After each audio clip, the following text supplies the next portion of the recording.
Right now on Morning News Now, on hold in a surprising twist, a federal judge refused to sign off on Hunter Biden's plea deal with the government. The dramatic revelation comes as Republicans ramp up their investigations into the president's son. We're digging into the legal and political fallout this morning, plus how the deal was derailed and what comes next. Also this morning, Capitol Hill concern, tense moments in Washington when Senate Minority Leader Mitch McConnell appeared to stop talking mid-sentence and freeze during a press conference. His colleagues then rushing him off camera as people watched, stunned. We'll have the latest on his condition, what his team says happened, and the new information we're learning this morning about a fall he had earlier in the month. Plus, historic hike. The Fed has raised interest rates for the 11th time in a year and a half. They're now sitting at their highest level in 22 years, and there could be even more hikes ahead. We'll take a look at what comes next and what this means for your money. And knotted up in a physical back and forth, the Team USA and Netherlands World Cup match ends in a draw. We have reaction from last night's marquee matchup and what it means for the Stars and Stripes as they head into their last game of group play. Probably got a few tired folks this morning joining us, stayed up late to watch. We'll recap it for you, get you caught up on the rest of the day's news. Good morning, I'm Joe Fryer. And I'm Ellison Barber, in for Savannah Sellers. We begin this morning with the fallout from the federal case against Hunter Biden after his plea deal with the Justice Department unraveled in court. Hunter and his legal team arrived at the courthouse yesterday. The plan was to formally submit a guilty plea to 2 charges of failing to pay taxes. Now, under the previous agreement with prosecutors, Biden would have received probation and no prison time. His outstanding federal firearms charge would also be resolved if certain conditions were met. But the federal judge overseeing the case said she was not ready to accept the plea agreement, questioning its legality. Instead, Judge Noriega asked both parties to file legal briefs explaining why the gun charges deal should be included in the plea agreement. Now, they each have 30 days to submit those arguments. Because of these developments, Biden entered a not guilty plea. He is expected to reverse that plea if the new terms of the deal are accepted by the judge. A lot to cover. We have NBC News legal analyst Danny Savallo standing by, as well as NBC News White House correspondent Mike Memoli. Mike, let's start with you. This ongoing legal battle has no doubt been a challenge for President Biden and the White House. So how is the White House responding to really the fallout of this deal?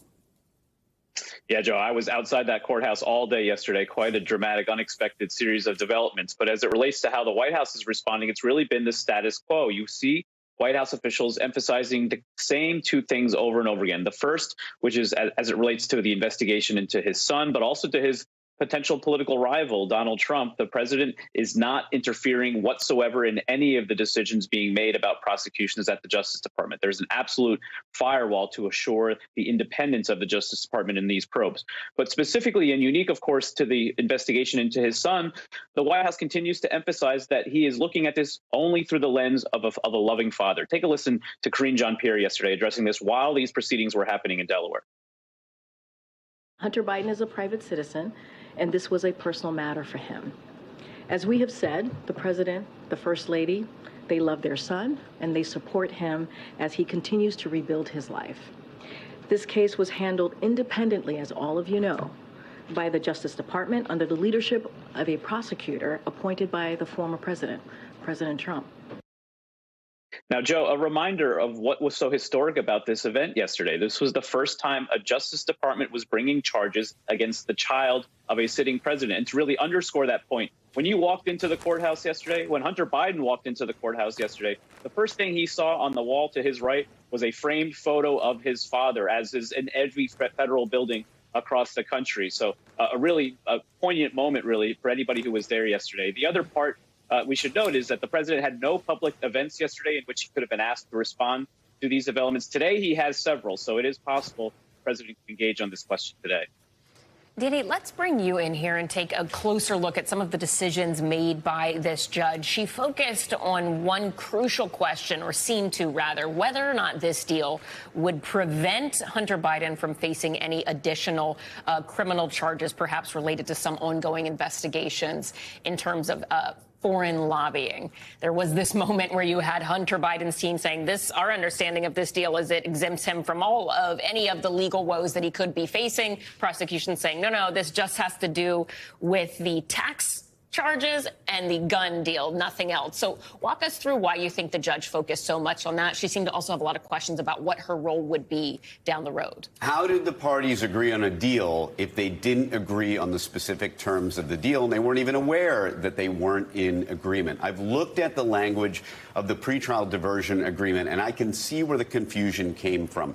The language says the government agrees not to prosecute Hunter Biden for any of the crimes encompassed, and that's an interesting word, by a list of different things that they attached to the pretrial diversion agreement. So if I'm the defense attorney, in fairness, I might have looked at that too and said, okay, that covers everything. And maybe the government, now I don't think they were being sneaky. I think they just believed that what they put in the language spoke for itself, and that left it open for them to continue investigating. Barbara McQuaid was on last night. She said her office would typically use language, and I'm paraphrasing based on memory, government will not prosecute for all crimes of which it is currently aware. So you can see the language differs a lot. But look, there's an entire body of contract law that is based on people thinking they agreed on something and realizing later on they didn't agree on the actual terms. So the judge also questioned the constitutionality of the separate gun deal. Both sides originally agreed to resolve Hunter Biden's federal firearms charge if he carried out the probation sentence for the 2 tax misdemeanors. What was the judge worried about? I got to criticize the government here, and to some degree the defense as well, for not seizing on this language. They should have known right away this was problematic. That's not how pretrial diversion works. And look, I'm not being glib, but really the reality is the government, the federal government, almost never enters into pretrial diversion. So maybe it's because they're just not familiar with these agreements. In the state courts for low-level crimes, pretrial diversion is the rule of the day. It happens thousands of times every day.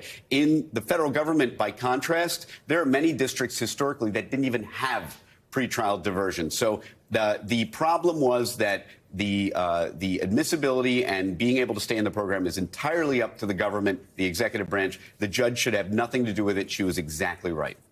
And, Mike, Republicans are already responding to the judge's criticism of the deal. House Leader Kevin McCarthy had this to say following the news of the deal breakdown.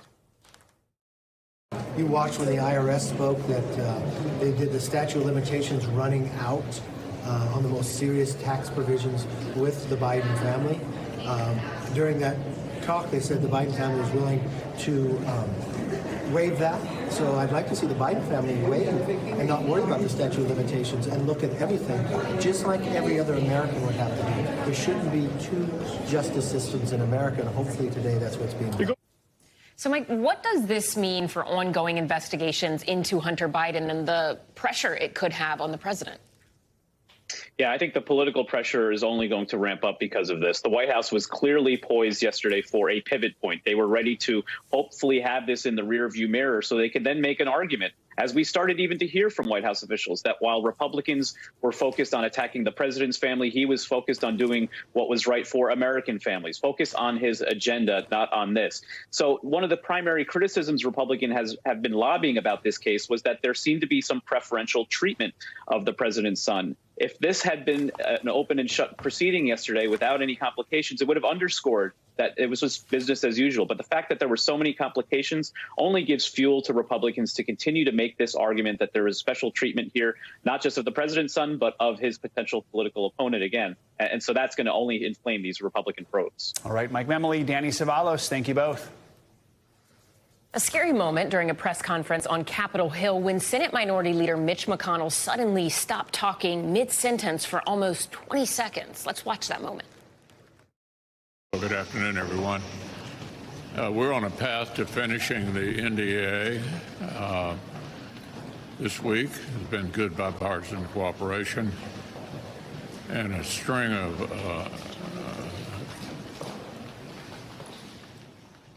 Just over 10 minutes later, he returned to the podium to finish taking questions. McConnell said he was fine, but ignored a question about his future in Congress. NBC News Capitol Hill correspondent Ali Vitale joins us now with the latest. Ali, that was a pretty surprising and scary moment, right, where he just stopped talking, and then you saw other senators actually escort him away from that podium. Do we have any sense of what happened in that moment? Has his office commented?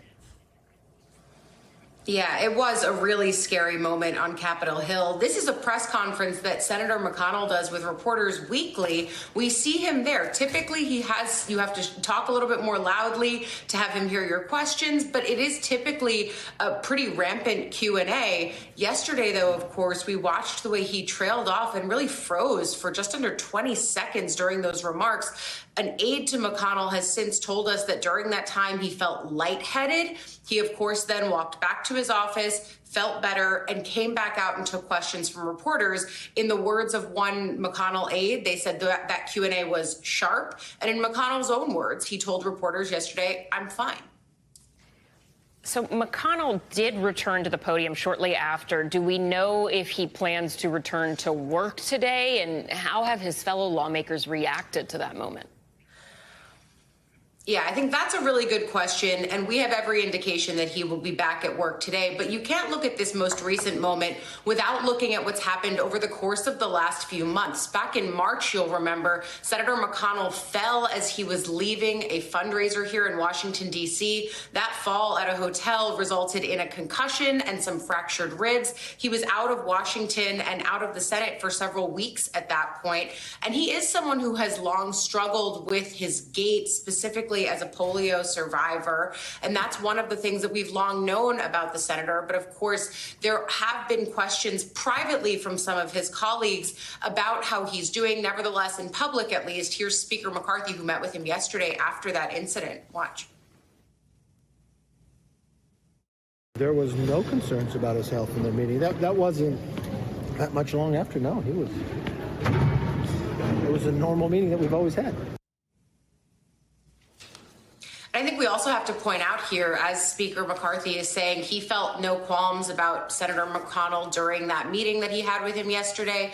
We should also point out that our team is now reporting that just in the last few weeks, McConnell also fell on a plane as he was traveling recently. Just another thing to add in this string as we're piecing together how the senator's health is doing, specifically after that fall in March. All right, Ali Vitale, thank you. According to a new court filing, Rudy Giuliani has conceded to making false claims about two 2020 Georgia election workers. Giuliani claimed the pair committed fraud during the 2020 presidential election and were passing around USB ports. In reality, they were passing a ginger mint. However, yesterday, a Giuliani spokesperson disputed that the former New York mayor acknowledged his statements were false, saying the court filing is a legal issue, not a factual one, and that Giuliani was only trying to avoid further litigation.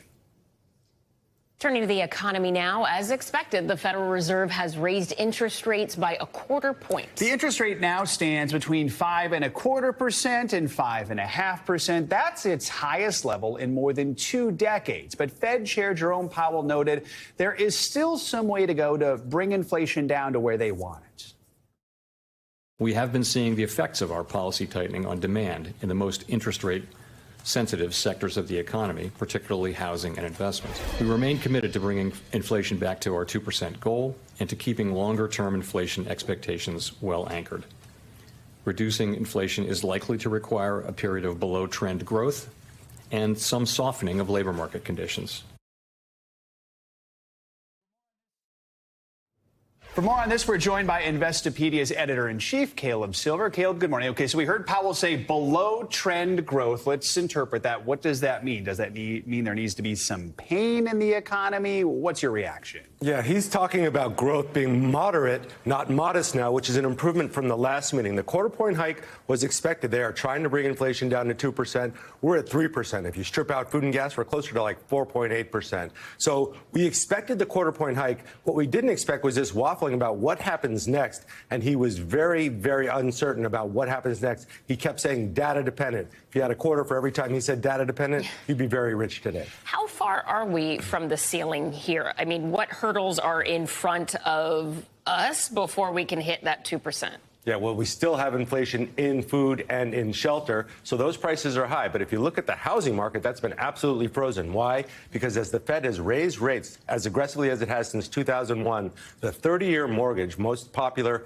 mortgage instrument, that's at 7.5% right now. Nobody's buying a house, and anybody that was thinking about selling a house doesn't want to sell and have to go buy a new one at a 7.6% rate. So that's frozen right now. The car loan market is frozen right now, and credit card APRs are 24%. That's an all-time high. So he is stretching the consumer, but we keep spending. If you look at discretionary spending, Taylor Swift concerts, flights, we keep spending, so they're watching that as well. They want to see a little cooling there, believe it or not. So beyond interest rates, is there anything else the Fed can do to try and cool things down? Yeah, they talk about tightening policy. So the Fed has been selling government bonds now for the last year or so. It used to be a buyer of government bonds. When you sell government bonds, you put more supply into the market. That tightens conditions, and also making it a little tougher for banks to loan to one another.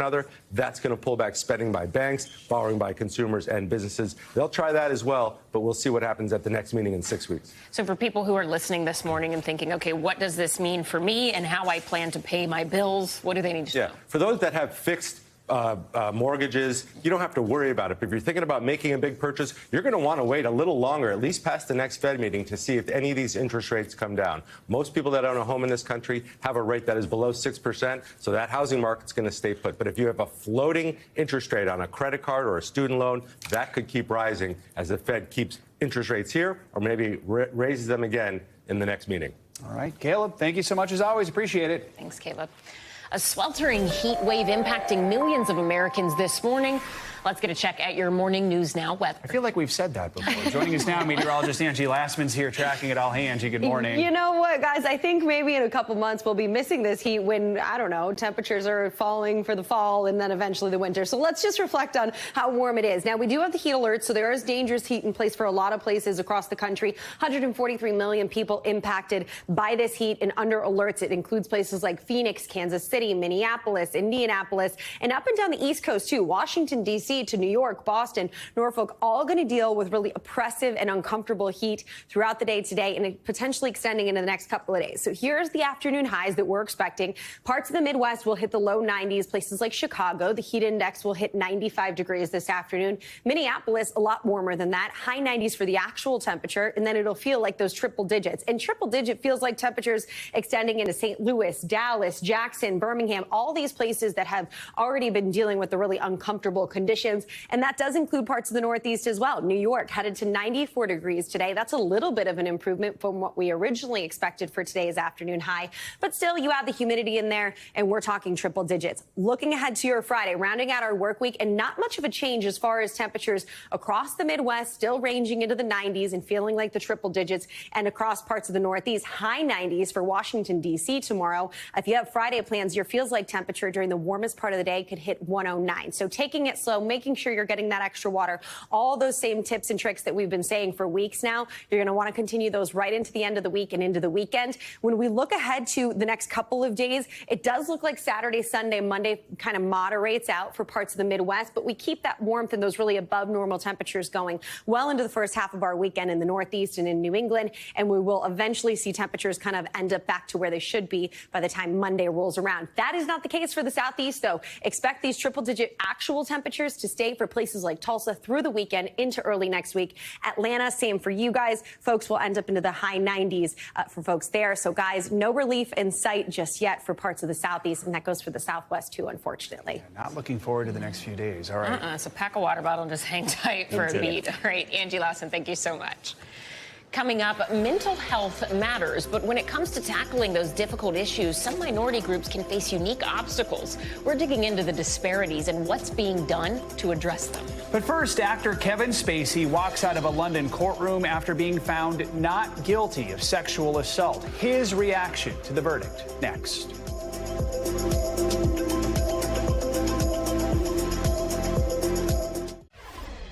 Not guilty. That was the verdict from a London jury in the case of actor Kevin Spacey, who was facing charges he sexually assaulted 4 men in the early 2000s. An emotional Spacey thanked the jury afterward, calling the verdict humbling. NBC News correspondent Ali Aruzzi has that story.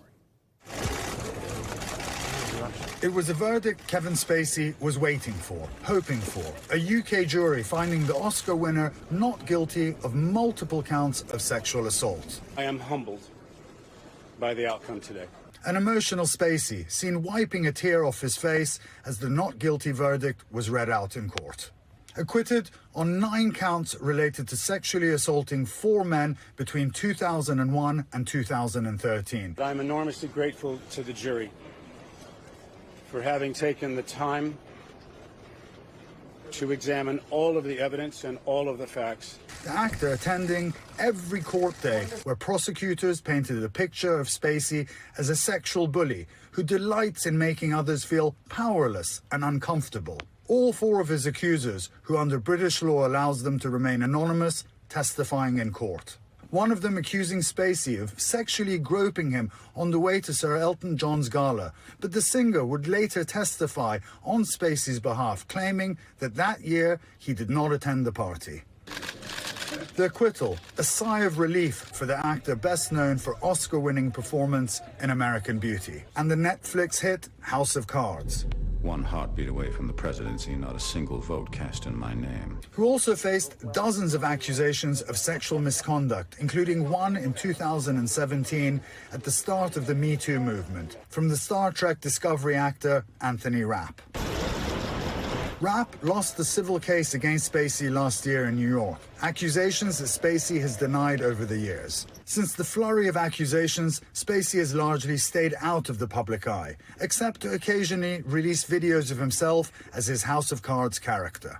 You didn't really think I was going to miss the opportunity to wish you a Merry Christmas, did you? Today, fans shouting the show's name and cheering in support of the actor as he got into his London cab. Amongst the cheers, one woman even shouting, "Happy birthday." Spacey is marking his 64th birthday. Now, with the not guilty verdict in London, he's hoping to make a comeback in his acting career, even telling a German newspaper last month, "I know that there are people right now ready to hire me the moment I'm cleared of these charges in London." All right, Ali Arouzi, thank you. Now to an NBC News exclusive. The African country of Niger is facing political unrest. This morning, the Niger Army declaring allegiance to the defense and security forces that ousted the president yesterday. This comes as the nation is also grappling with emerging threats from terror groups and climate change. NBC News Pentagon correspondent Courtney Cuby has more. Chaos in the capital of Niger after what appears to be a coup attempt against President Mohamed Bazoum by his own security forces. The latest flashpoint for people here already facing threats from climate change and extremist groups. Nearly everyone here in Niger lives below the poverty line. Millions of people don't have enough food. And the terrorists here know that. They often target these vulnerable populations, forcing them to either flee their homes or join their terror groups. And then there are diseases like malaria. Last year, over half the children under 5 who died here were killed by the disease. And the stories are heartbreaking. We meet 26-year-old Adama at the small hut where she lives with her family. USAID staff there to provide free care. She's already lost one child and tells us she's getting her 2-year-old son, Abdul Arazak, malaria treatment because it kept him alive last year. But like most children here, Abdul still faces chronic malnutrition. Adding to all this, drought and soaring temperatures turning nearly 275,000 acres from farmland to desert every year. Extreme weather made even worse by climate change. And this humanitarian crisis knows no borders. In neighboring Benin, we meet Selina Kulikum, a mother of 5 who walked over an hour to get one of her daughters treated here. She tells us she wants to open a hair salon, but doesn't have enough money. And now she fears her daughter, Kusobe, may need surgery. We traveled here with American military personnel. Captain Stephanie Duriso is the first woman to lead a group of special operations troops focused on helping people here in Benin. You have to show the people that you care about them and that you're here for them and that their government is here for them. This 29-year-old Beninese army nurse says this outreach is working. The locals are no longer afraid of the military and they are our brothers and sisters now, she says. giving them an option other than joining terror groups who threaten them if they don't.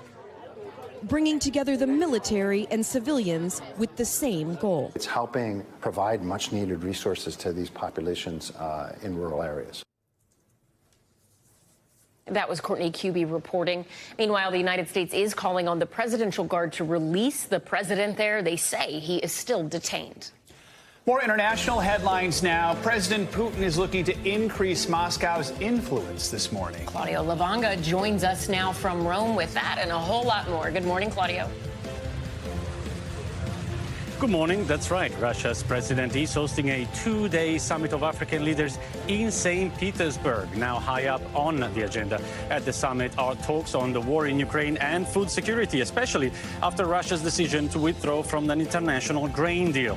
The Kremlin is promising agreements on trade, investment, scientific and technical cooperation as it seeks to gain allies. It's the second Russia-Africa summit since 2019. Unlike the previous one, though, the number of African leaders attending shrunk from 43 to 17.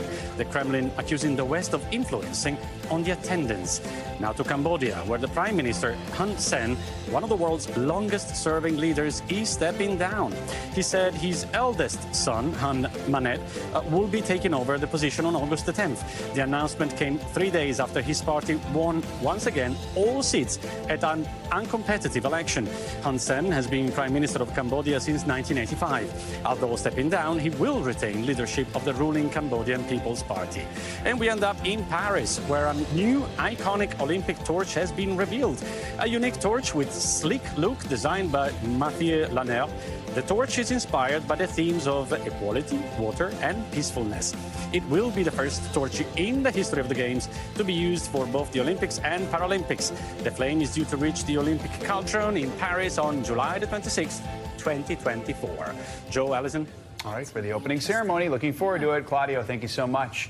Coming up, don't believe your ears, how AI is reshaping one Oregon radio station with the help of a real DJ more than 2,000 miles away. But first, she topped the charts and sparked some controversy. We remember Irish singer Sinead OConnor. That's next.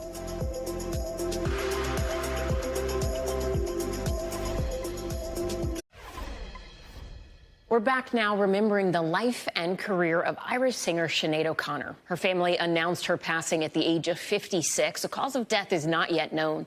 NBC News Now anchor Kate Snow looks back at her fame and past controversy. Since you've been gone, I can do whatever I want. Her voice was haunting, her activism unapologetic. There was simply no one like Sinead OConnor. Her family telling Irish and British media they're devastated she's gone at the age of 56. Nothing compares to you. Her rendition of Prince's Nothing Compares to You catapulted her to stardom in 1990, earning her 3 Grammy nominations. But her meteoric rise quickly came crashing back to earth after a controversial appearance on Saturday Night Live in 1992. When she ripped up a photo of Pope John Paul II live on air. Fight the real enemy. She was protesting the cover-up of Catholic Church sexual abuse cases a decade before the scandal was widely publicized. 10 years after the Pope ripping episode, you all then found out in America that this was going on. That shocking moment caused a vocal backlash. Despite the controversy, though, O'Connor would go on to release 10 solo albums. Later in life, she suffered a series of public mental health episodes, spending time in treatment. She converted to Islam in 2018 and legally changed her name to Shuhada David. Then tragedy struck last year when her son Shane died by suicide at the age of 17. There will never be anything to sing about again, she wrote. O'Connor was hospitalized at the time over concerns she might harm herself. A boundary-pushing icon gone far too soon. Kate Snow, NBC News. Because we mentioned suicide in that report, we want to remind you that if you or anyone you know is struggling with your mental health, there are resources out there. You can call or text the Suicide and Crisis Lifeline at 988. Turning now to an important topic that we spend a lot of time discussing on Morning News Now, Mental health. July is National Minority Mental Health Awareness Month, a time to raise awareness on the racial and ethnic disparities. According to the National Institutes of Health, minorities in the United States are more likely to delay or fail to seek treatment than their white counterparts. So today we're shining a light on the unique struggles minority groups face when it comes to their mental health. Joining us now to discuss is licensed psychologist Dr. Jenny Wang and licensed marriage and family therapist Dr. George James. Good morning to both of you. Thank you for being here with us. Dr. James, let's start with you. The Department of Health and Human Services found that in 2021, only 39% of Black adults, 25% of Asian adults, and 36% of Hispanic adults with any sort of mental illness received mental health services. That is compared to 52% of white adults. Why do you think that is? Why is there such a big disparity at this point in time? And what obstacles do people face when it comes to being treated for their mental health? Are white people more easily accessing these services, or are people not listening to people of color in the same way they listen to white people? Good morning, Ellison. I think it's a little bit of all of those things. First, stigma is still a big concern when we talk about clients of color in terms of, should I do this? Is this the right thing? Am I doing something that's wrong? Also, costs are still really high in terms of what is affordable and what is accessible. And then there's also fit. Who's the right person that I can go to as my therapist? And is that the right fit? There's not enough clinicians to match clients of color. And so when we add all of those things together, I think that has caused an increase in the disparities. Dr. Wang, Dr. James mentioned not enough clinicians. Let's talk a little more about that. If you look at some of the data, the American Psychological Association reported that 86% of U.S. psychologists in 2015 were white. How does that impact the care people receive? Well, when we think about cultural competency or even cultural humility, that's one of the things that we have to learn as clinicians if we're going to work with communities of color. And so, when we think about training process, when we think about how these clinicians are integrating these concepts, if they're not being trained by psychologists of color and supervised by them, then they're not gaining the cultural knowledge as well as the humility necessary to address their bias and also the effects of racism within the therapy room. Dr. James, moving forward, what sort of actions need to be taken to address some of these issues right now? No, I agree with Dr. Wang, and it starts with that there needs to be more programs that are admitting more clinicians of color, training more clinicians of color, more leaders of color, more programs designed to think about the issues specifically that clients of color might face.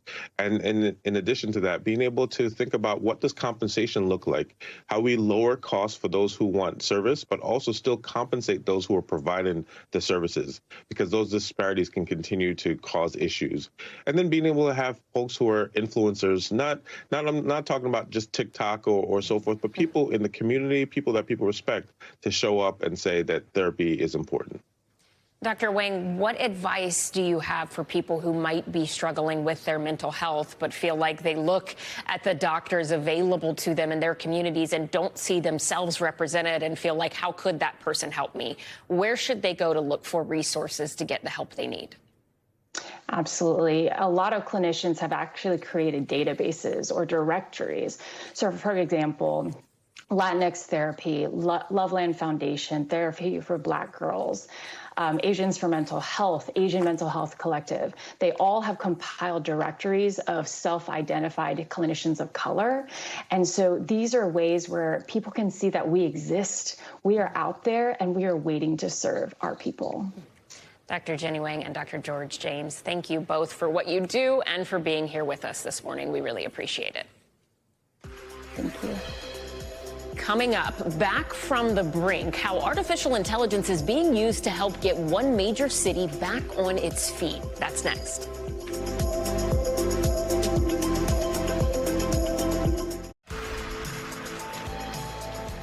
We are back now with some financial headlines and an antitrust probe that has just been launched against Microsoft. CNBC's Silvana Henao joins us now with that and other news. Good morning, Silvana. Ellison, good morning to you. That's right. So Microsoft is facing an antitrust probe by European regulators over whether it broke rules by bundling its Teams app with its Office and Microsoft 365 products. The move follows a complaint lodged by Slack a few years ago. Slack is owned by Salesforce. Now, earlier this month, Reuters reported EU regulators were set to launch the investigation after Microsoft declined to offer a bigger price cut on Office without Teams. A Microsoft spokesperson says the company will continue to cooperate with the European Commission. Slack is back online after the workplace chat app experienced an outage this morning. Users reported they were unable to send messages on the service. Slack says people may need to reload their app. Slack has experienced numerous outages throughout its history, but they're typically resolved within a few hours.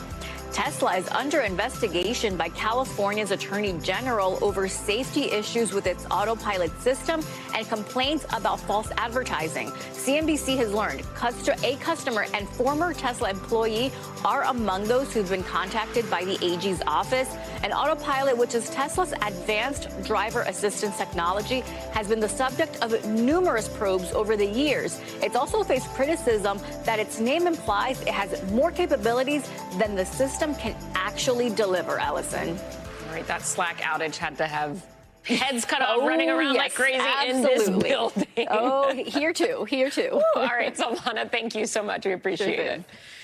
And sticking with business news, with the city facing multiple problems, vacancy rates in downtown San Francisco are at a record high. However, leaders there are now betting that artificial intelligence might actually be a lifeline for the struggling city. CNBC's Deirdre Bosa reports.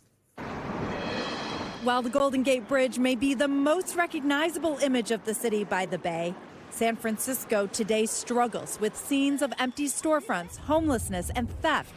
Perceptions of a city spiraling into what headlines are calling a doom loop. Our customers are really concerned about the state of the city. Mark Capalbo runs retail at Gumps, a 150-year-old San Francisco brick-and-mortar business dating back to the gold rush. He says foot traffic here is down upwards of 40% due to the lack of downtown activity.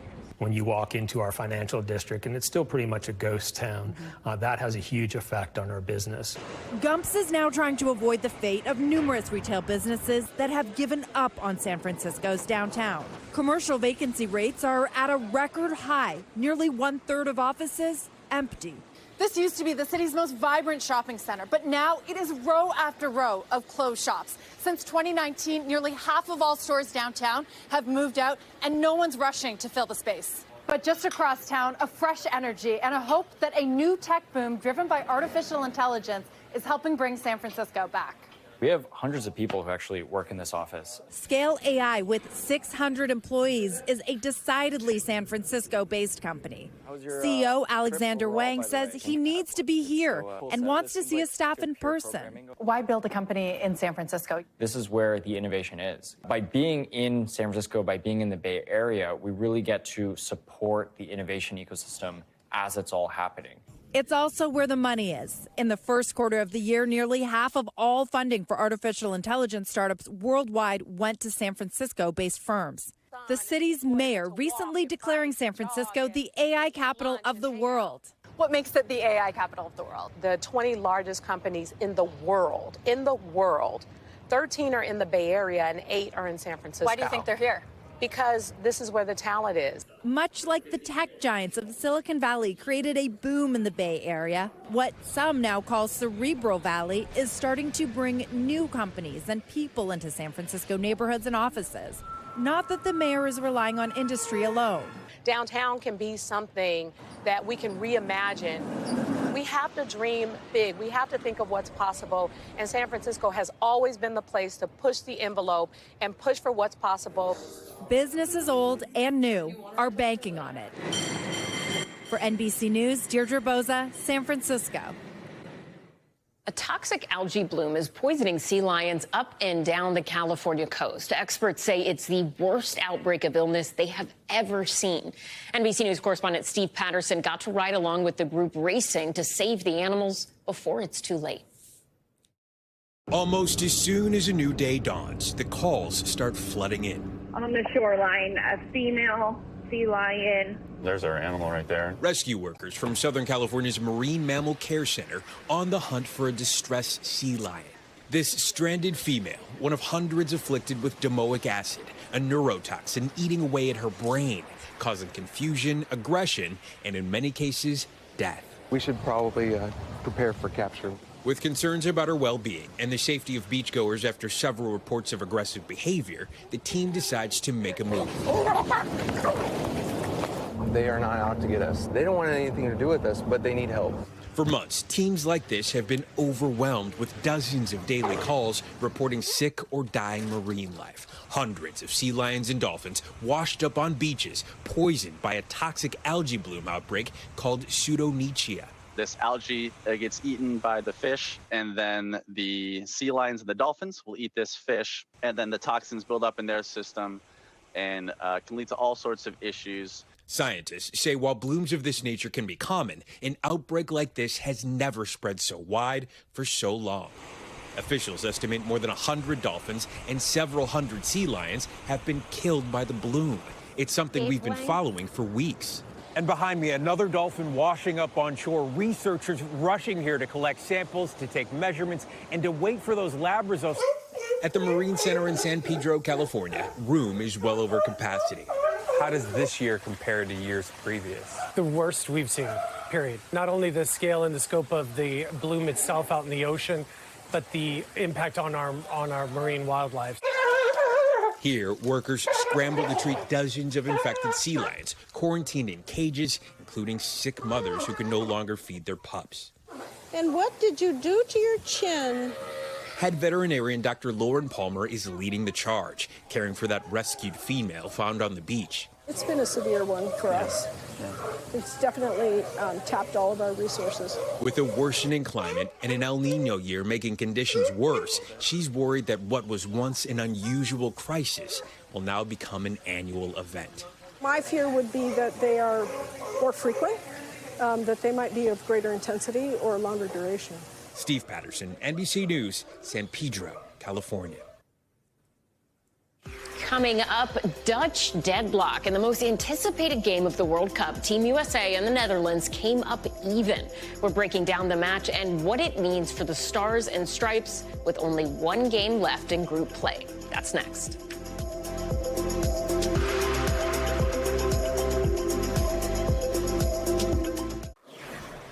Welcome back. So if you love Subway sandwiches, you'll want to know about a contest the chain is running next month to receive a lifetime supply. There's just one small catch. You have to be willing to legally change your name to Subway.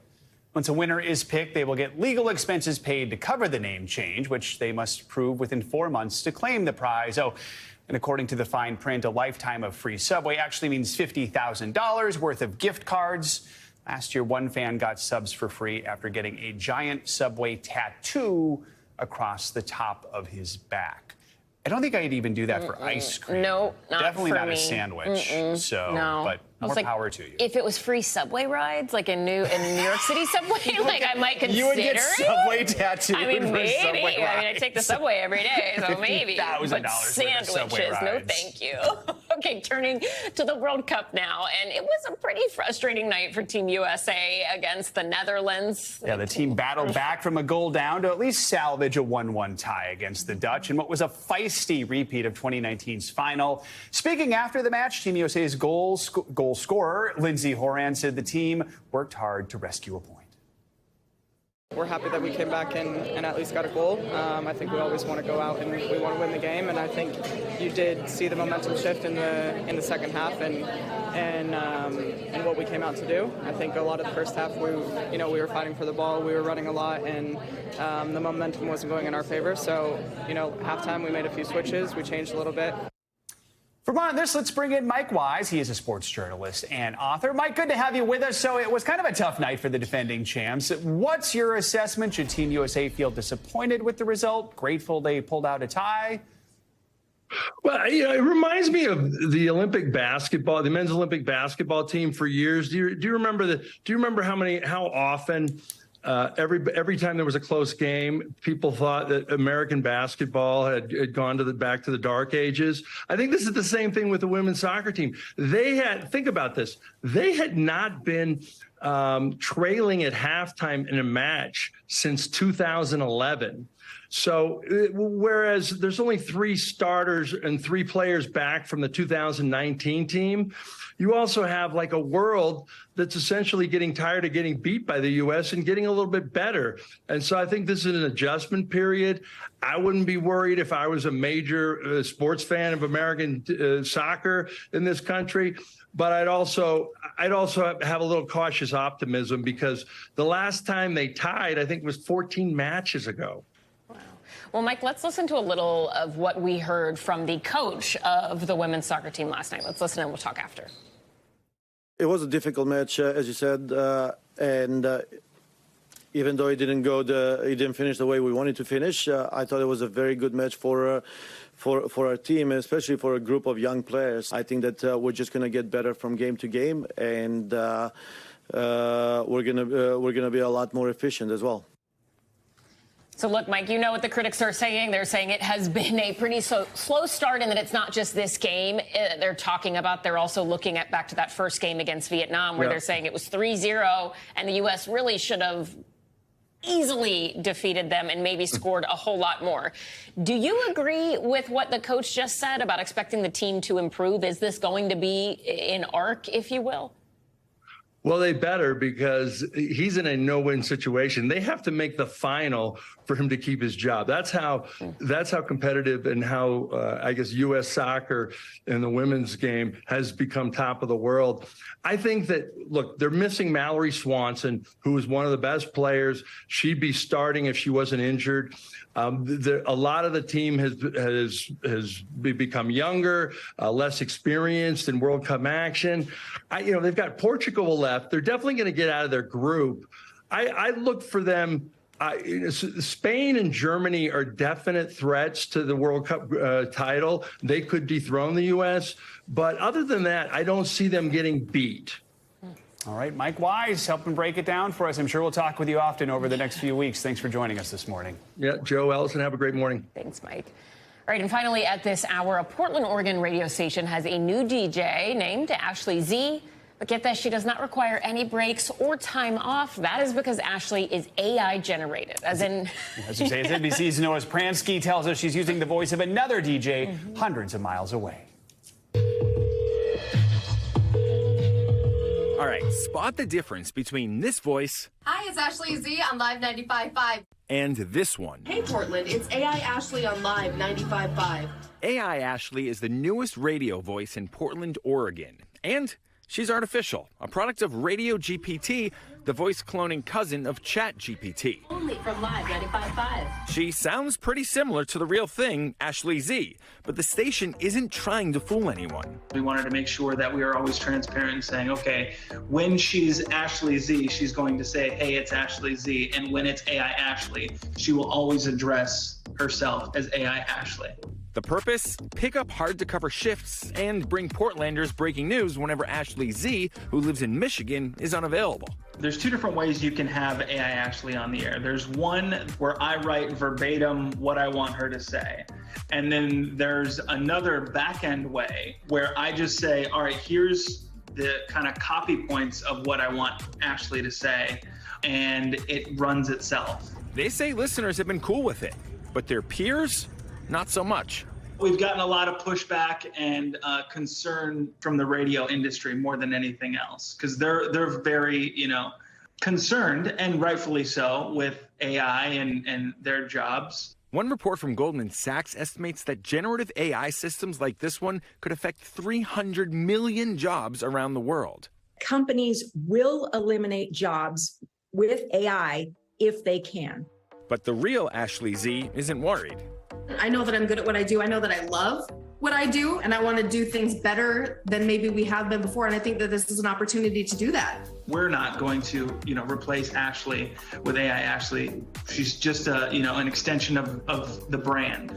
Or, as Ashley Z sees it, an opportunity to get creative with an alter ego. Today, I go from just Ashley to AI Ashley on Live 95.5. If we're going to incorporate her in some way and make it entertaining, we have to create how this is going to look and every single thing that goes into it. You're creating a character. Yes, exactly. For both Ashleys and 95.5, the possibilities are endless. We honestly have no idea at this point where we're going to take AI Ashley. So it's pretty exciting. Noah Pransky, NBC News. Very interesting. It's fascinating, but also raises so many questions. I mean, you will not see me offering an AI Ellison to try my job. I will avoid that as long as possible. Thank you. You can never be replaced. Thank you, Joe. All right, that's going to do it for this hour of Morning News Now. The news continues right now.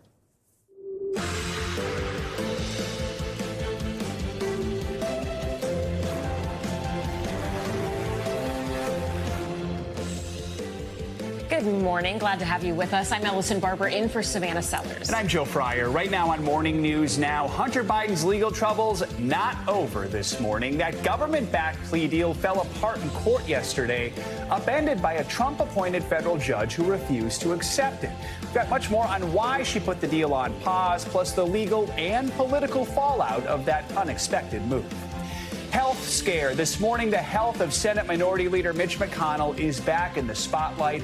This after he froze up at a news conference yesterday for nearly 20 seconds.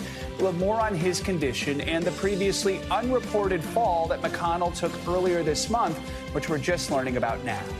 Also this morning, the truth is out there. UFOs, or unidentified aerial phenomena, as they're now known, they're the focus of some eye-opening questioning on Capitol Hill. Stunning testimony from perhaps the most revealing congressional hearing yet.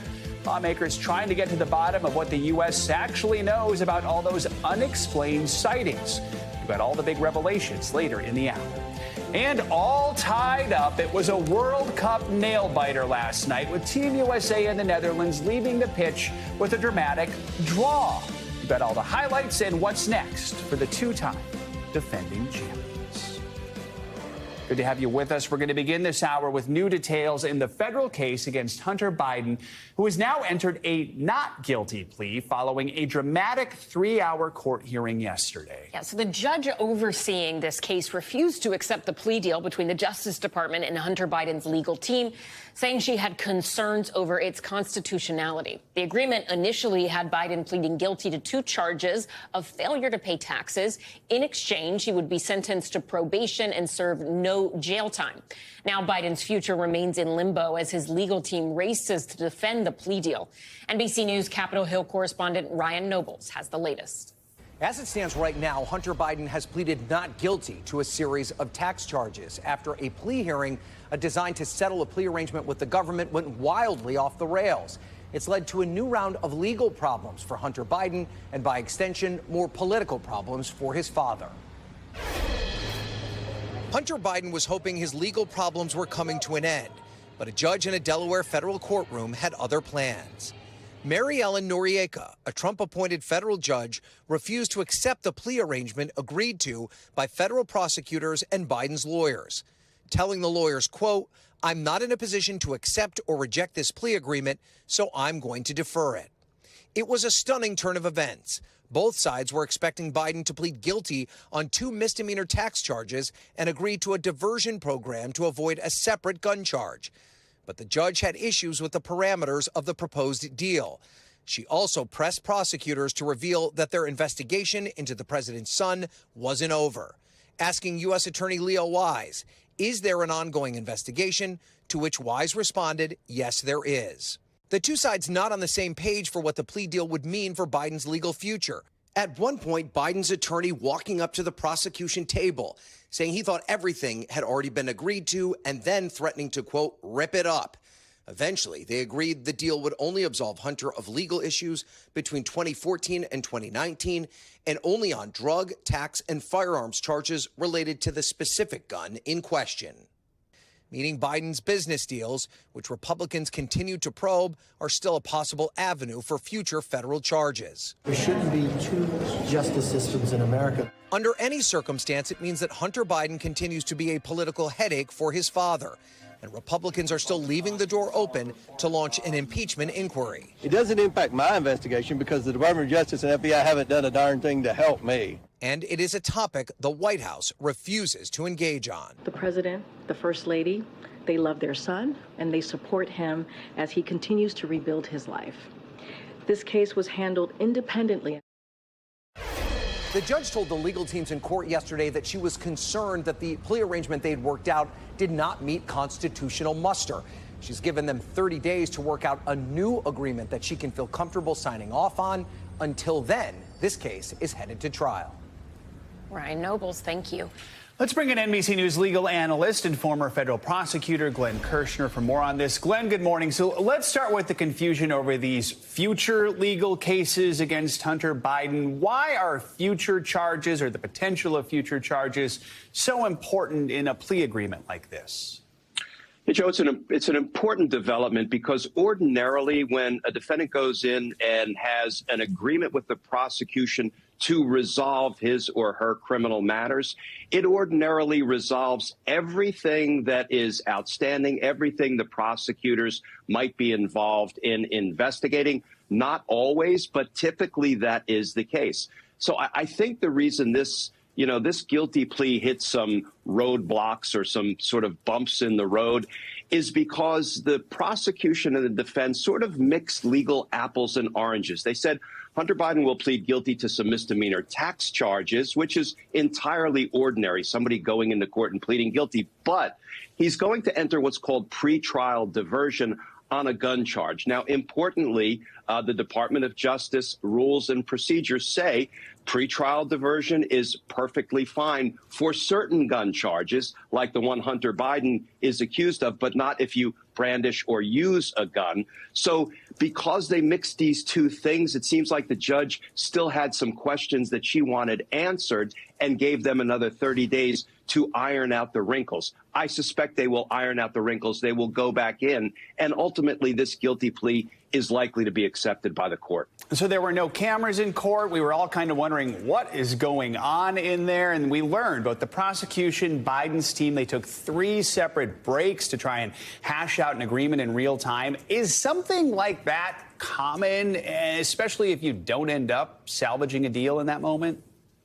Joe, it's what we call a guilty plea breakdown. And as a prosecutor for 30 years, unfortunately, I've been involved in lots of guilty plea breakdowns. You try to troubleshoot everything before you go into court to have the defendant enter the plea of guilty. Sometimes there are things that have not been worked out, certainly to the judge's satisfaction. The guilty plea breaks down, albeit only temporarily. You iron it out, you go back in, you answer all the judge's questions, and the guilty plea either goes through or it doesn't. And if it doesn't, you set the case for trial. So each side now has 30 days to file their briefings in this case. Real quickly, what happens in the meantime? Can the judge call any additional hearings to clarify any outstanding questions?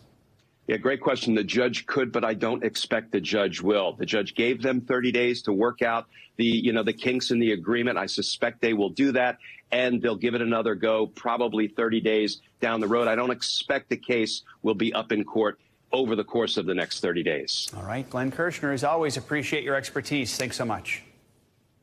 New concerns this morning for the health of Senate Minority Leader Mitch McConnell after he appeared to suffer some sort of medical episode during a news conference, freezing mid-sentence for nearly 20 seconds. Here's how it happened. Well, good afternoon, everyone. We're on a path to finishing the NDA. This week has been good bipartisan cooperation and a string of McConnell was escorted away from the podium by fellow senators. He then returned about 10 minutes later saying he was fine, but ignored a question about his future in Congress.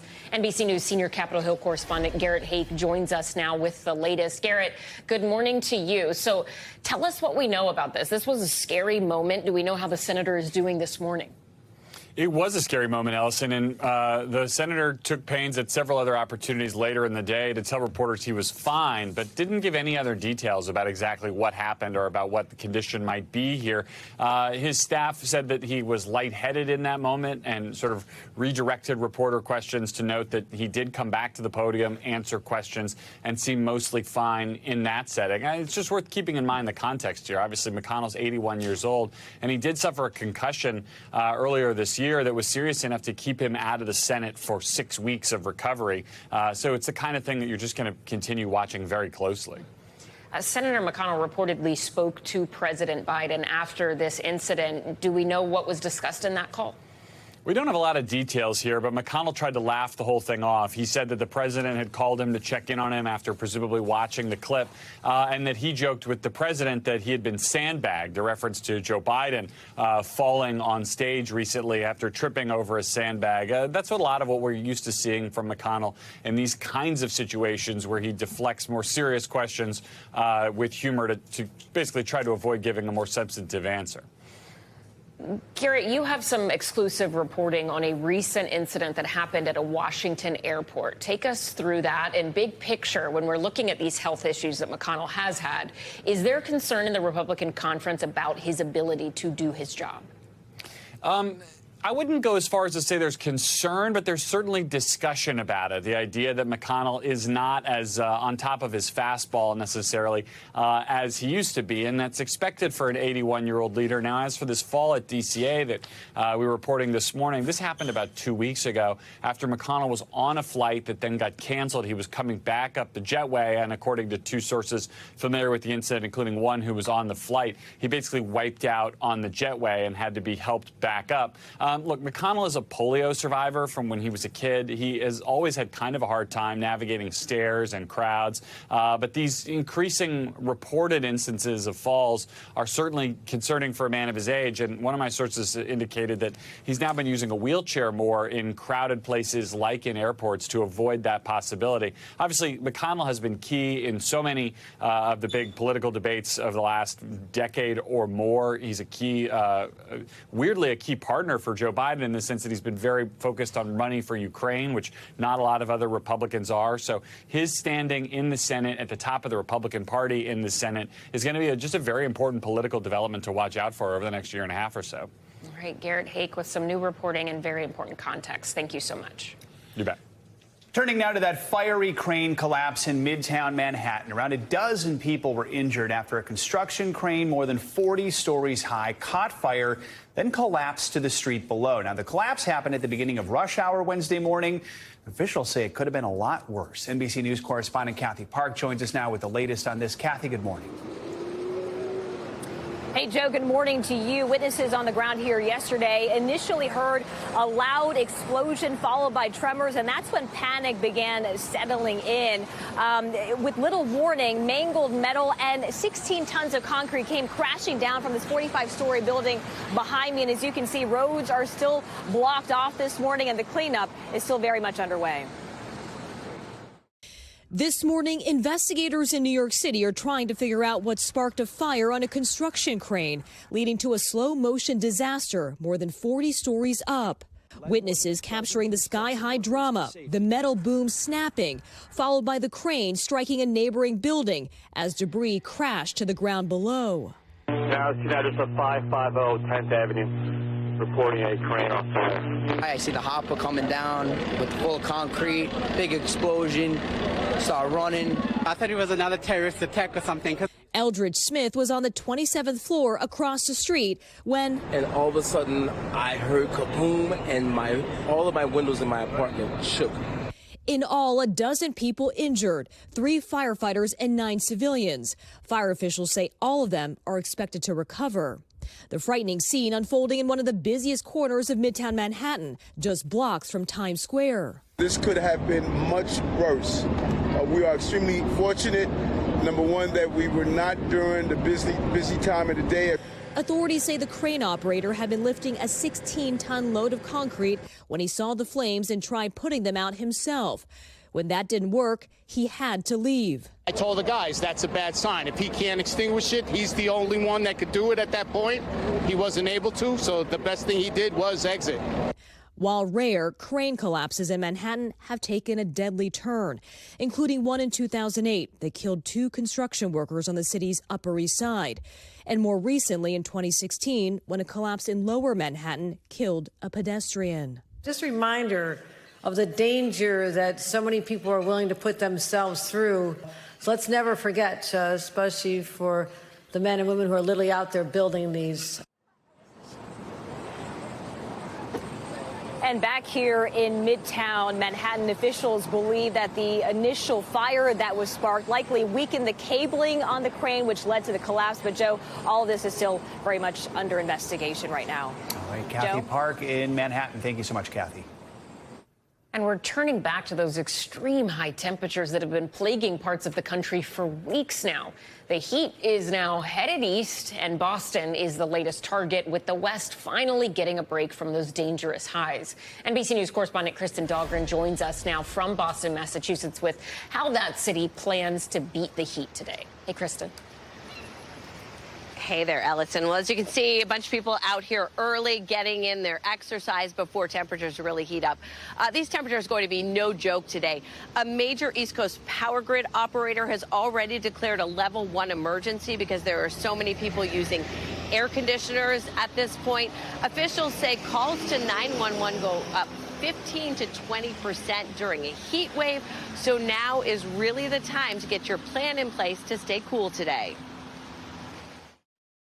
A scorching summer sun cranking up the heat from coast to coast. Feels like 110 degrees this afternoon. Please take care of yourself. With more than 100 million people already under heat alerts this week.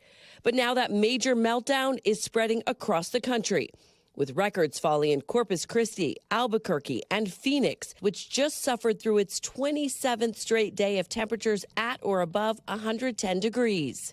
Notice this is covered, and I'm in the shade. It's 120 degrees. Now the mid-Atlantic and Northeast are feeling the heat too, with Washington, D.C., New York, Philly, and Boston all under alerts. All while intense storms battered Michigan overnight.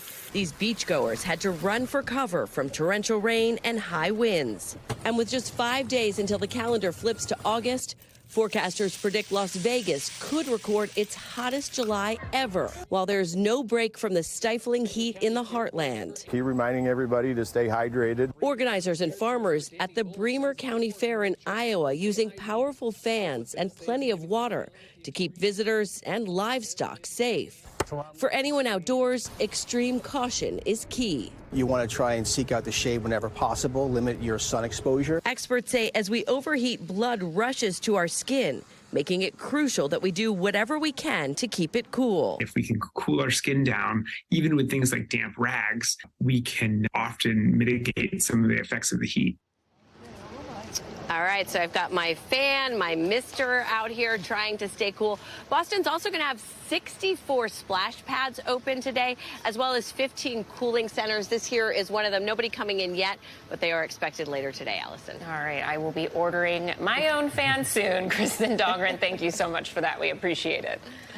More on today's weather and the severe storms brewing in the Northeast. Let's get a check on your morning News Now forecast. NBC meteorologist Angie Lassman joins us. Good morning, Angie. Good morning, guys. Kristen is in Boston, which later today, not just dealing with the heat, but also those severe storms. And that's part of the Northeast kind of story here as we look at the weather across the next 24 hours. We have some of these showers and thunderstorms that have already worked through that part of the country. Yesterday, knocking out power to tons of people across the Midwest, including folks in Michigan who are still out of power at this time. Here's the system that we're tracking. It's going to bring the chance for some severe storms to parts of the Northeast, along with some heavy rain that leads to potential flooding. So the hazards, as far as the severe threat is concerned, 59 million people included in this. It stretches from Portland, Boston, New York, Philadelphia, Washington, D.C., all included in these. And it does bring us the potential for some really strong wind gusts up to 60 miles per hour in this area. Damaging hail is possible up to an inch. And if we're looking for the tornado threat, it's low, but it's not zero. We could see a couple of these tornadoes, especially in places like Boston, as we get into those later evening hours. This will impact us for that afternoon commute in that area. And we'll also be keeping a close eye on parts of the Midwest, including Minneapolis, which could see some large hail into the evening, into the afternoon and eventually evening hours tonight. Baseball-sized hail in that area, so a heads up there. Now, I mentioned that there's heavy rain also expected, and we've already got flood alerts up for 11 million people, including places like Burlington, Portland, Boston, and Hartford. Heavy rain going to work through, bringing impressive rainfall amounts, and so a lot of rain falling at one time.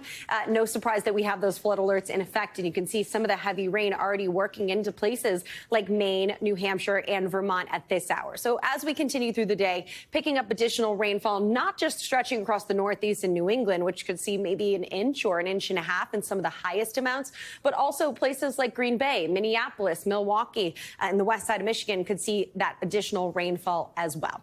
Now, when it comes to the rest of the country, yes, the heat. You heard Kristen talking about it. We'll see not just the storms in parts of the Northeast, but potential record highs. We're going to surge into the mid-90s for folks in the Northeast and in New England and the Midwest. We'll see these feels-like temperatures, really the whole eastern half of the country. Going to see feels-like temperatures well into the triple digits here as we go through the day today. It'll still be very hot and humid across parts of the south and extending out to the southwest, although plenty of sunshine for folks there. Looking ahead to the weekend, if you're planning to be out and about tomorrow, still hot and humid, still taking those necessary precautions. Into the afternoon hours, I think the place that looks the best right now, guys, is going to be the Pacific Northwest. 82, 77, and a little bit of sunshine.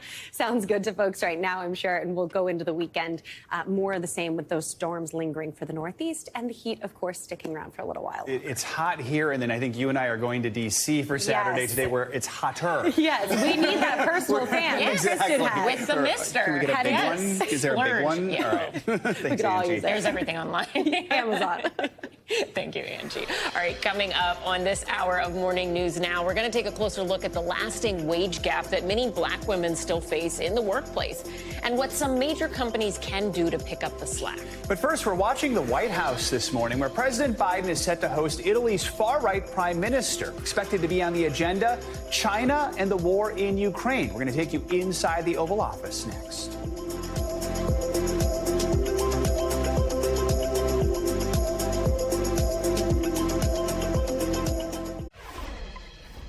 President Biden is hosting Italian Prime Minister Giorgia Meloni at the White House later today. It'll be their first meeting together since taking part in the NATO summit in Lithuania earlier this month. Let's bring in NBC News White House correspondent Mike Memoli. Mike, first up, what's on the agenda for their meeting today? Well, Joe, Italy is such an important strategic partner for the United States. They're a leading member of the European Union, of the G7, of NATO. And as when President Biden meets with any of the other leaders in those alliances, you can expect that Ukraine and continued coordination with Ukraine is going to be at the top of the agenda. They're also going to focus on the economy and an important issue for Meloni, which is migration. Italy on the doorstep of so much migration from the Middle East and North Africa. Now, what's interesting about this meeting as well is that Meloni is one of the newest leaders of that alliance, that she just took office last October. And even though Biden has had a chance to meet with her on the sidelines of the G7 in Japan in May and the NATO meeting earlier this month, this will be the most substantive time that they have with one another. Listen to John Kirby yesterday at the White House laying out what the president really thinks of her leadership so far. The president has enjoyed working with her, and certainly on issues of foreign policy, there's been a lot of overlapping and mutually reinforcing approaches that were taken with Italy. Italy is a NATO ally, and they are a very competent NATO ally, and they've been a tremendous supporter of Ukraine. They're hosting something like 170,000 Ukrainians on Italian soil. The positive tone from Kirby there really is a contrast to the nervousness that many administration officials had when Meloni's far-right coalition won the election last year. There was significant nervousness, especially about Ukraine, because members of her coalition include a party led by former Prime Minister Silvio Berlusconi, who had been very friendly with Vladimir Putin, includes other elements that are very Eurosceptic. And so they've really been pleasantly surprised that she's been such a strong supporter of continued efforts to support Ukraine. Mike, we also expect China to be a pretty big talking point in these meetings. Italy is facing a decision on whether or not to renew its participation in Beijing's Belt and Road Infrastructure Initiative. That's something Washington has been trying to counter, right? Yeah, absolutely. That Belt and Road Initiative is one in which China offers to help, especially developing nations or nations like Italy that have significant economic challenges, to build infrastructure, things like ports, major projects that have often come with significant interest payments or other strings attached, where China ultimately is able to swoop in and take control of some of these projects once the country is unable to make payments. And so President Biden has made a key goal of his to create a sort of counter program, something that they originally called Build Back Better World, that they announced actually at the G20 in Italy 2 years ago. And so this is a significant moment where President Biden wants to deepen that partnership, to deepen that relationship, especially as G7 is going to be hosted in Italy next year. And Mike, Prime Minister Meloni's government has policies on abortion and LGBTQ rights that are really at odds with the Biden administration. Real quickly, do we expect that could be a tension point between the leaders? Yeah, while they have been pleasantly surprised with this coalition as it relates to foreign policy, they do have concerns about some of the domestic policies they pursued. And the White House always says when the president meets with leaders, he's always frank about concerns they have on issues like human rights. And those will certainly be topics that they also discuss today. All right, Mike, thank you so much. Turning now to those deadly wildfires that are raging across northern Africa and southern Europe. Firefighters are battling intense flames, while thousands are being forced to evacuate amid a rising death toll. Wildfires engulfing parts of North Africa and southern Europe. Greek authorities evacuated more than 20,000 people near the holiday island of Rhodes. Firefighters trying to conquer the flames, but they keep flaring up. And some say they're starting to lose hope. Every day, every night we are here and we don't make nothing. We burn almost everything. I believe we fight for nothing. In Portugal's Lisbon district, hundreds of firefighters battled an inferno that erupted near a popular tourist destination. Some locals were desperately yelling for government help as the firestorm threatens their community. In Algeria, that desperation turned into tragedy. Officials say at least 34 people died, including military members. Others have been lucky enough to survive, but all of their belongings, the hard work and physical memories of their lives, have turned to piles of ashes. This man is a farmer. He says he and his family have no water, no food, and they're struggling to find a place to sleep. On the other side of the Mediterranean, dramatic video shows the moments a car is engulfed in thick smoke, flanked by wildfires while driving on a road in Sicily. The regional president says those fires have killed at least 3 people so far. People who live here are anxiously watching the fires as they slowly approach their homes, hoping they will be among the lucky ones who are spared. As of Tuesday, officials say there are 55 active wildfires in this area alone. More help is on the way.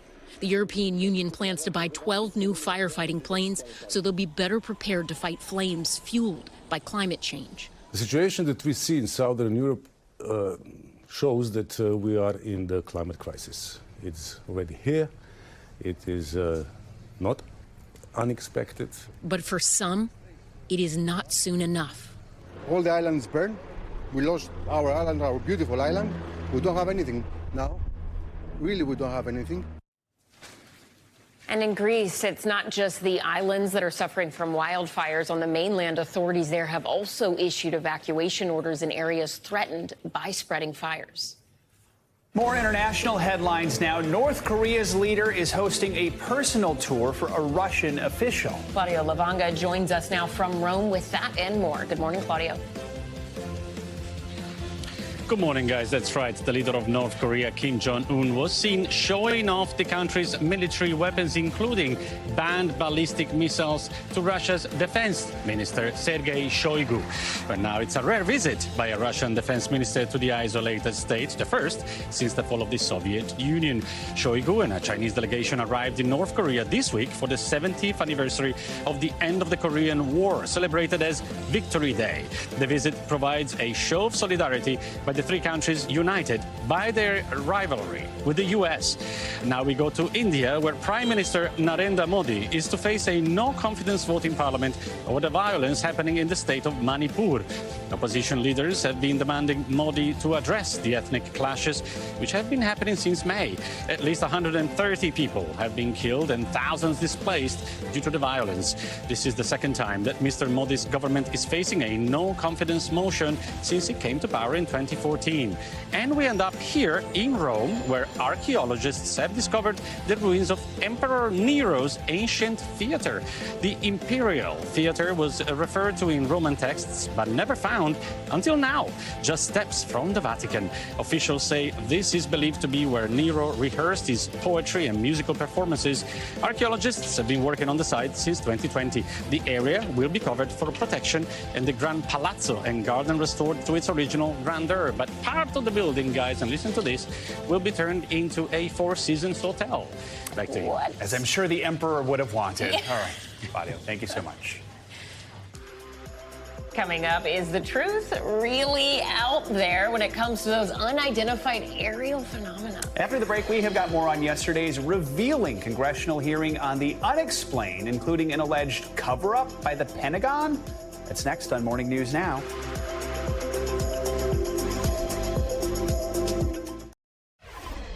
Welcome back. This is where we should play the scary alien music. This morning, there are serious questions about what exactly the United States government knows about UFOs, or what are now being called unidentified aerial phenomena, though I'm always going to call them UFOs. Yesterday, the House Oversight Subcommittee on National Security held a hearing on these so-called UAPs. And some of the testimony was rather eye-opening, including this exchange with one witness who spoke about the alleged links that may have been taken to keep all of this under wraps. Did you have any personal knowledge of people who have been harmed or injured in efforts to cover up or conceal these extraterrestrial technology? Yes. Personally. Have anyone been murdered that you would that you know of or have heard of, I guess? I have to be careful asking that question. I directed people with that knowledge to the appropriate authorities. All right, NBC News Capitol Hill correspondent Ali Vitale joins us now. Good morning, Ali. We should note that the Pentagon has said that those claims that you just heard are false. But given what we have heard yesterday, Ali, what has been the reaction from lawmakers on the Hill, and what's the public saying? Yeah, look, first of all, I want to hear the scary alien music that Joe is talking about, because that sounds really fun for us this morning. But the reaction on Capitol Hill, frankly, has been, and this is unsurprising, more questions. We spoke to members on the both Democratic and Republican side yesterday during and after that hearing, and they were concerned that this was a cover-up. They say that the reason that they are asking questions is because they are skeptical and they want more information, and both parties agree that the American public can handle whatever information is out there about this. I think you're right to point out the fact that the Pentagon says that these allegations are false, but it truly was a wild hearing yesterday when you heard everything from asking if there were murders to cover up this UFO or UAP, whatever you want to call them, all of this data that the government allegedly, according to these whistleblowers, has. It was a wild ride, and it does spur more questions than answers. So, Ali, I mean, one of the witnesses spoke about an alleged cover-up by the Pentagon of a program that attempted to retrieve and reverse engineer UAPs. What do you know about that? Yeah, the Pentagon is saying that that's not true, but nevertheless, it was one of the key focuses of this hearing, what the government has, what they've tried to recreate, and listen to some of the questions here. Again, this was stunning. If you believe we have crashed craft, stated earlier, do we have the bodies of the pilots who piloted this craft? Biologics came with some of these recoveries, yeah. Were they, I guess, human or non-human biologics? Non-human. So when they're saying non-human biologics, effectively what Congresswoman Nancy Mace was asking here was, hey, do we have any of these theoretical spacecraft or alien craft? And oh, by the way, if we have them, do we have any of the aliens that were piloting them? I mean, that's the plain speak of how you would talk about this. And you heard the answer there. Again, it's why lawmakers are going to continue asking questions about this. I don't know about you, but I have never been asked by so many people, are you guys going to be covering the congressional hearing as I have with this last one? What happens next? I mean, do we expect to see more hearings like this one? So look, the reality is, A, of course people are interested in this. B, you listen to our colleague Gadi Schwartz, who has been covering this for so long. Yesterday's hearing was, to many of us who might be novel viewers of alien investigations, that all seemed pretty stunning. If you talk to Gadi and the experts that he often talks to, they say this was not surprising if you've been paying attention. Okay, fine. Congress now seems like they're paying attention, not just because of the hearing yesterday, but also because of hearings that we've seen in the past. It feels like in just the last year or two alone, we've seen Congress become more open to the idea that this is something that they want to probe, that this is something that they're interested in. And I think because it's bipartisan, yes, Republicans have the majority right now, but if you look ahead to future Congresses, we've seen Democrats do these kinds of hearings. We've seen Republicans now do these kinds of hearings. It does seem clear that we're going to see more like this. But of course, at the end of the day, this is a whistleblower who came forward, and the Pentagon is still saying that what they're saying is false. All right, Ali Vitale, thank you so much. We appreciate it. We're back with financial headlines, and the maker of Bud Light is now restructuring its workforce. CNBC's Savannah Henao joins us now with that and other news. Good morning. Hey, Ellison. Hey, Joe. Good morning to you. Yes, so Anheuser-Busch InBev is laying off hundreds of workers at its U.S. offices following months of slumping sales for Bud Light. The world's largest brewer, which also sells Budweiser and Stella Artois, says the cuts will affect less than 2% of its roughly 18,000 U.S. employees, and it won't impact frontline workers at its breweries or warehouses. The restructuring is targeting corporate and marketing roles at offices in St. Louis, New York, Los Angeles, and other cities. Bud Light sales have dropped since April amid a backlash over a promotion with transgender influencer Dylan Mulvaney.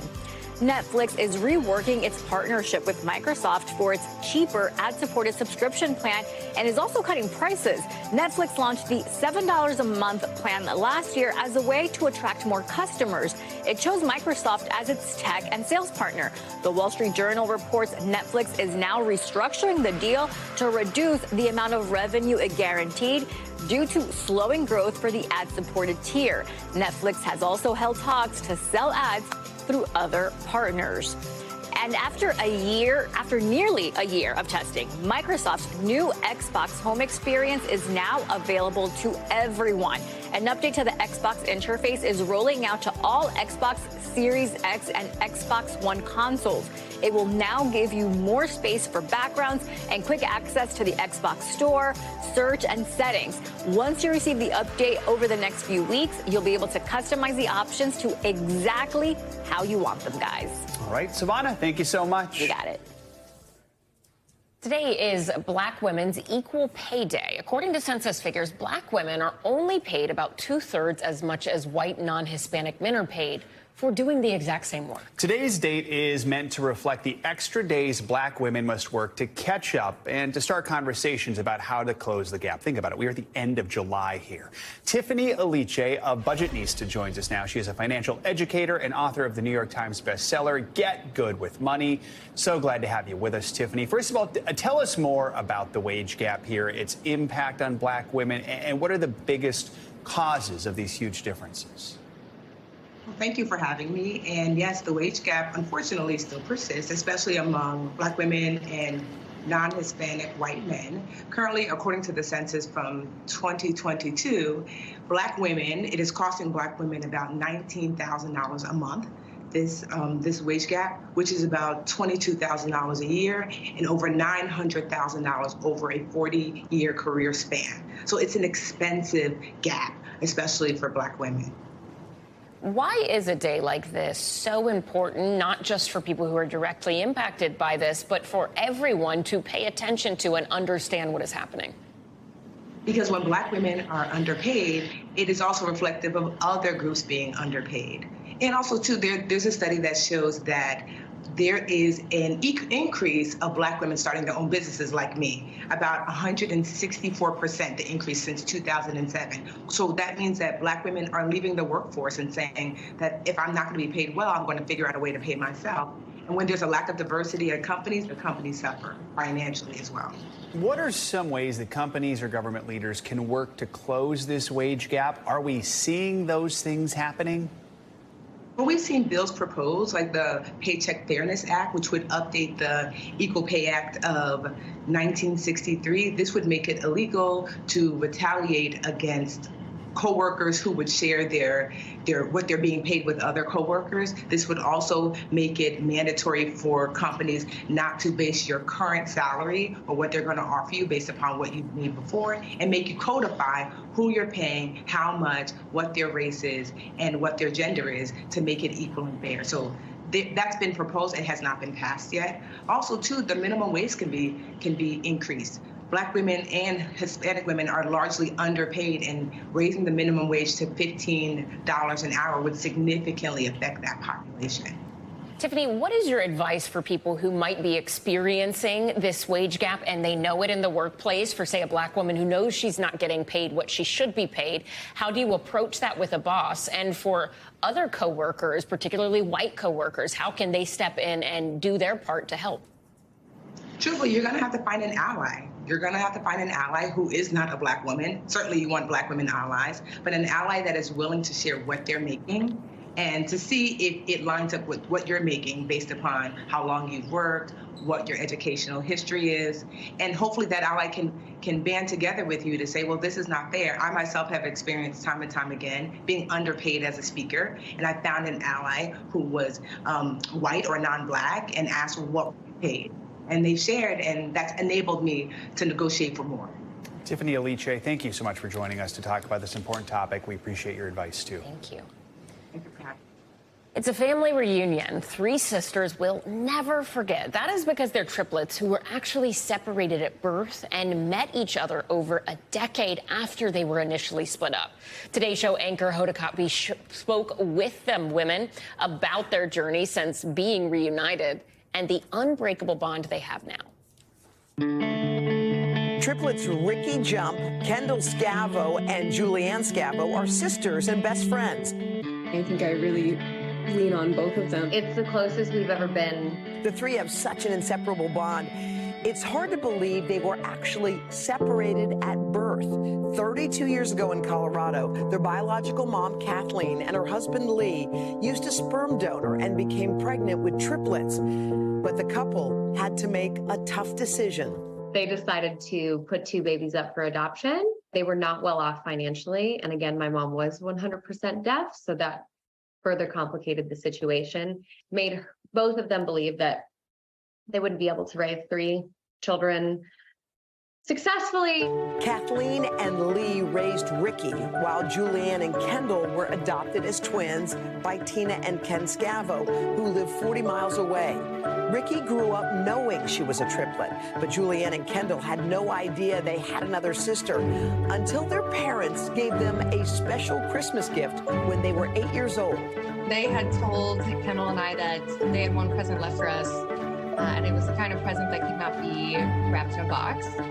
And they showed us a picture of Ricky and let us know that we had another sister out there. The triplets then began exchanging letters every few months. So we were like pen pals. It was the highlight of my childhood. In one letter, Ricky writing to her sisters, "All I've ever wanted was to run up to you and embrace both of you in my arms." A few years later, Ricky finally got that chance to hug her sisters. The 3 meeting for the first time at a local mall when they were 11 years old. We, walked in and saw each other and just like ran up and gave each other the biggest hugs, and it was like we had known each other forever. Since then, through all of life's ups and downs, including the tragic loss of both of their dads, the triplets have only grown closer. And now the 3 live just minutes away from each other in Austin, Texas. We're seeing each other at least once a week, if not twice. The more time we spend around each other, the more we start to sound like each other and act like each other. They've even started a podcast together about their story, featuring some special guests. You're here with the 3 babies that you birthed. Look at you all. You're all together and you're healthy and happy and smart. The triplets say they're grateful for each other and their now unbreakable bond. They are just like the most important people to me. Being able to kind of cultivate this really unique relationship has just been like the best thing that we all could have done. Our thanks to Hoda Kotb for that report.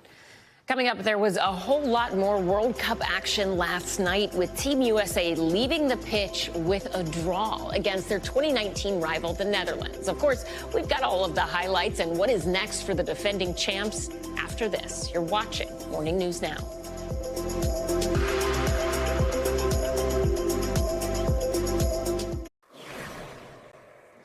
Welcome back. A new millipede species was discovered by grad students in Los Angeles. The tiny little bug, this guy here, was found burrowing in a hiking area near a freeway next to a Starbucks and an Oakley sunglasses store. It's been named the Los Angeles thread millipede. It is as skinny as the lead inside of a pencil and about as long as a paperclip.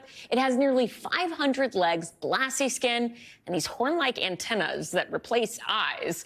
Discovering a new species isn't as rare as you might think. Some experts estimate we have only discovered about 1/10 of the Earth's species. One of the researchers who found the millipede says by understanding what these previously unknown species do, we can help protect the environment.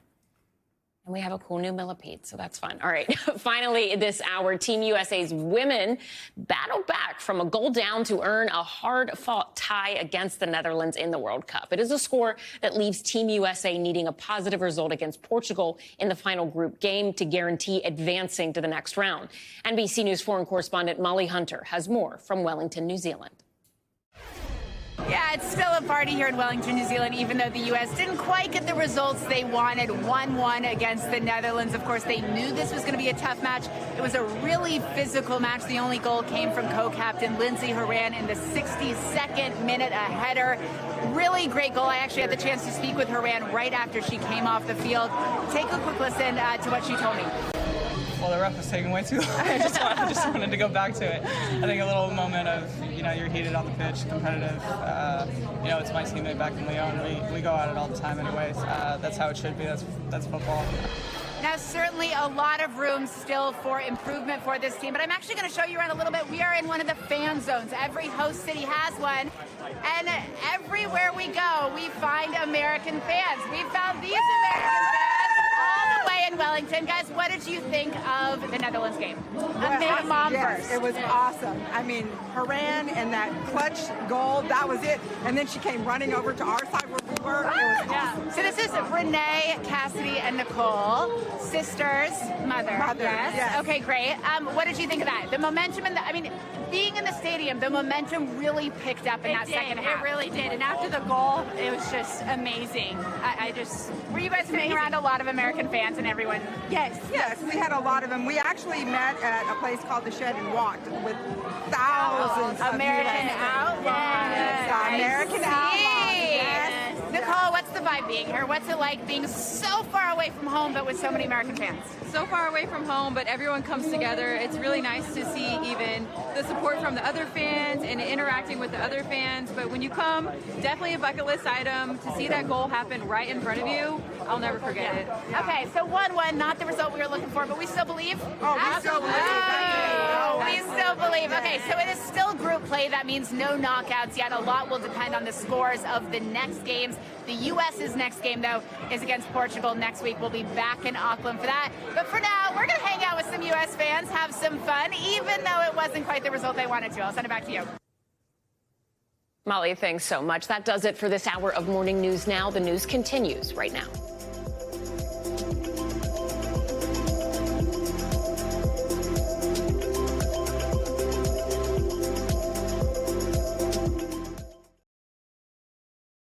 Thanks for watching our YouTube channel. Follow today's top stories and breaking news by downloading the NBC News app.